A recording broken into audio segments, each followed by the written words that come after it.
Kayo po, ano pong maipapayo nyo naman doon sa hirap na hirap sa buhay? Financially, yung bihira makakain ng 3 beses isang araw. Alam mo, hindi sa sinisisi ko yung mga nahihirapan, pero lagi kong iniisip, narito ka ngayon sa sitwasyon na to today kasi meron kang ginawa o inisip kahapon na nagdala sa'yo dyan ngayon. So kung gusto mong solven yung magiging hirap mo pa bukas, solvin mo na yun ngayon. Halimbawa, wala po akong trabaho. Di ba problema yan?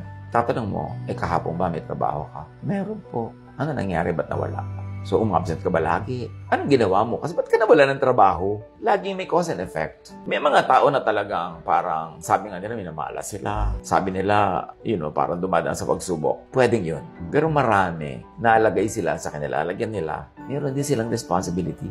Yung nandiyan ka ngayon kasi ganito ka mag-isip kahapon. I believe in equality. And what I mean is, lahat binibigyan tayo ng langit ng pagkakataon. Anong ginagawa mo sa binibigay sa'yo? Gano'ng karaming tao na pinagtiwalaan natin tapos hinira nila yung tiwala. So ngayon, mabalik tayo sa tanong mo, halimbawa, hirap na hirap ka sa buhay, anong gagawin mo ngayon? Una, stop complaining. Tumigil ka ng karereklamo. Tumigil ka ng kasisisi sa mga Kastila, Hapon at Amerikano dahil matagal na yon. Tumigil ka ng kasisisi kung paano ka lumaki, paano ka ganito at ganon. Isipin mo na lang, anong meron ka, anong kakayahan mo, anong kalakasan mo, gamitin mo yon para maiangat mo ang sarili mo.